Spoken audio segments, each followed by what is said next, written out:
Wala may gusto lang, para kay nanay at tatay mo lang, para kay kapatid mo lang, wala kay pinsan mo lang, iisa lang lang yan para sa pangarap niyo sa akin, sa inyong mga anak, at sa inyong sarili. Sa mga single, para sa inyong sarili. Bakit ka mag-abroad, ma'am? Para kanino? Ito ay isang programa ng gobyerno na ipinapatupad single pa to. sa mga OFWs.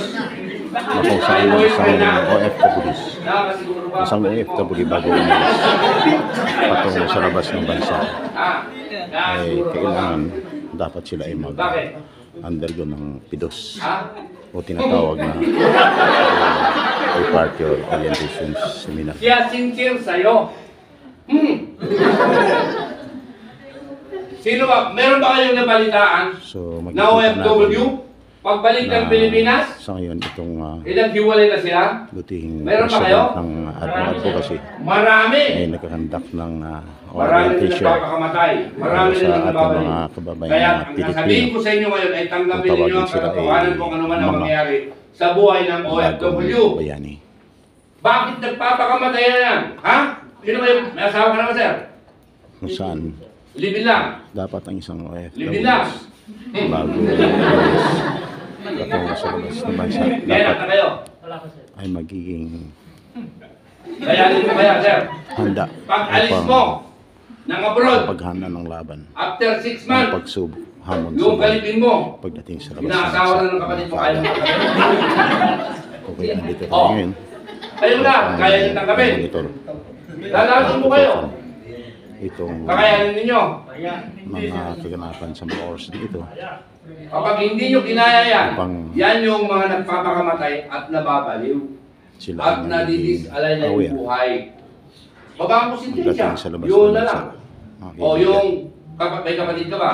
So patuloy, O, tutukan natin yung kapatid mo na lang, inasawa yung yung kapatid mo. mga Hindi na yung tatay mo. nanibitawan ng ating butihing Ha? Kaya yung tanggapin. Kung yung tatay president ninyo. ng Admo Nanay Advocacy. ninyo. Itong mga Inasawa ka na, ma'am. mahalagang bagay O. upang Punta mo doon sa abroad. Yung asawa mo, inasawa niya nanay mo. Naging kalabuhin na ng nanay mo.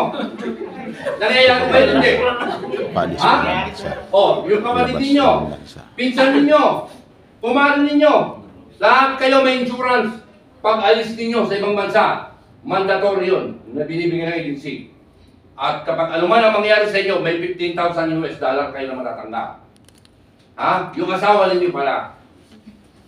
Aalis kayong may asawa, hindi pa kayo anal. Si kumare, inasawa ngayon ng asawa mo. Nangyayari ba yon? Tandaan ninyo ha, alam ninyo ang sagot. Ako lang ang nagsasalita. Kung totoo ba o hindi.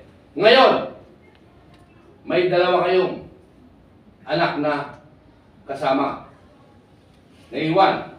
Sino ba mas gusto nyo mapangasawa ng mga asawa ninyo just in case? Yung nanay nyo o yung kumare nyo?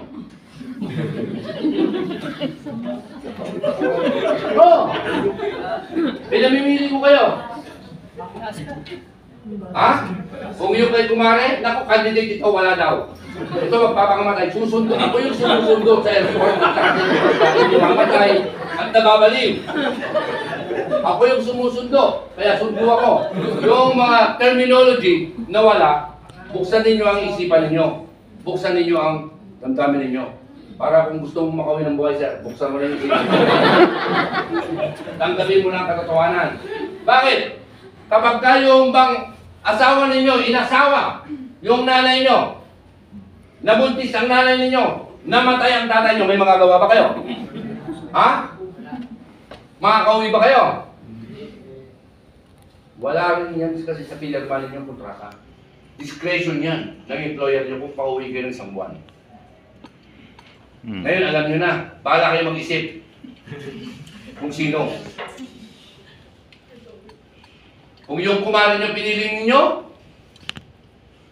may dalawa kayong anak, naiwan, may nangyari sa iyo doon sa ibang bansa, magpapakasasa doon sa $15,000 yung kumare mo. Mamaltratuhin pa yung anak mo. Samantalang, kung yung nanay ninyo, ha? Yung nanay, yung asawa nyo, naging tatay nyo pa. At yung anak nilang dalawa, kapatid mo pa. At hindi mamamaltrato yung inyong anak dahil alagang Kapatid. lola. Yung 15,000 US dollar, napunta sa asawa mo, nakatulong ko sa nanay mo, nakatulong ko sa kapatid mo, anak mo, walang nawala, sahod na sahod. Anong masasabi nyo? Kumare o nanay? Tama yan sa dyan, nanay na lang. Kaya pagtapos ng pitos, pag uwi ninyo, o bago kayo mag-flight, tabigin niyo yung asawa ninyo. Aalis na ako ah. Huwag na si kumare. Nanay nga lang. Tama ba mali? Candidate to. Ito yung mababalik ako. Ano ma'am? Magpapakamatay na ba? Ha? Yung sinasabi ko po, realidad ito na kailangan yung tanggapin. By the way, magpapakilala na ako sa inyo. Ako po ang President and CEO ng ADMO Advocacy. Ang ADMO Advocacy, ang layunin po nito ay yung maging kaagapay ninyo, maging ligtas kayo, at higit sa lahat, magiging magandang katuparan ng pangarap ninyo sa inyong mga anak, kaya kayo mag-abroad. Pangarap na sa inyong sarili. Ang ADMO Advocacy, ito po yung Advocacy for the Welfare and Development of Muslim OCW. Yan po kasi, hindi ako man-Muslim. Pero ni lahat, kasi karamihan ng 80s, 90s, ang mga OFW ay karamihan nagpupunta sa Muslim country. No? Pangilan ka? May asawa ka na, ma'am? Assalamualaikum. Wala kang nabalitaan na OFW na Muslim na nagpakamatay dahil sa asawa. Halimbawa, ma'am, ikaw yung asawa na number 1. Yung asawa mo ngayon, gusto niyang asawahin yung pinsan mo, may magagawa ka ba? Wala. Walang magagawa. Gusto niyang asawahin yung kumari mo, may magagawa ka ba? Sa pangatlo, wala. Totoong testimony, totoong sinasabi ko. Kaya gayahin natin ang mga kapatid nating Muslim, na mga nanay, na kapag nag-asawa, sinasawa yung kumari mo, sinasawa man yung pinsan mo, huwag kang magpapakamatay. Tanggapin mo na lang, huwag kang mababaliw. Kaya wala ako gaanong nare-rescue na mga Muslim. Sa totoo lang, dahil ako nga yung President and CEO, karamihan ng mga Board of Directors nito, Muslim.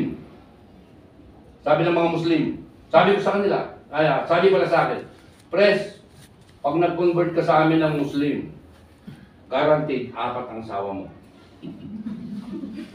Oo. Nag-isip naman ako ng gano'n. Ano kaya? Kayong mga Muslim na lang mag-convert sa Christian.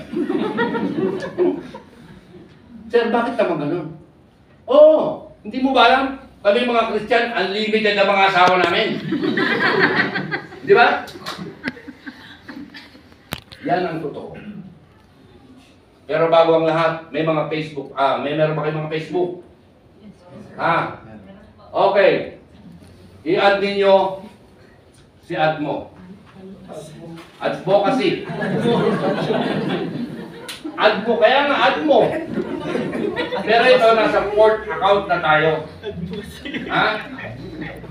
ADMO ako sa Facebook. Hindi yung mga kakalimutan. Dahil ang layunin po namin dito ay kung may nakikita kayo ng mga OFW na binubugbugin din sa sweldo, sira ng ulo. Yan. Kaya kailangan, huwag kayong maging makinis. Alam nyo ba na mas marami 80% ang ginagahasa na lalaki sa Saudi? 20% lang ang babae. Kasi ang babae nabubuntis. Ang lalaki. Diba? Ang lalaki nagkakaroon ng alahas. Kaya pag may nakita kayong OFW, dahil pag pinabit yung pit mo, dahil nakapit, nakasult ka, pinabit na nila, nag-smile ka pa, pagpasok mo ng siya, yari ka. Pag dinunsiya ka doon, payo ko lang sa inyong lahat, magbawal kayo ng petroleum jelly. Ha? Pampadulas, sabi mo, dahil hindi mo kakayanin yun. Kaya yung mga umuwi ng Pilipinas, ng daming alakas, ano yun? Kapag dinuncheck ka, pero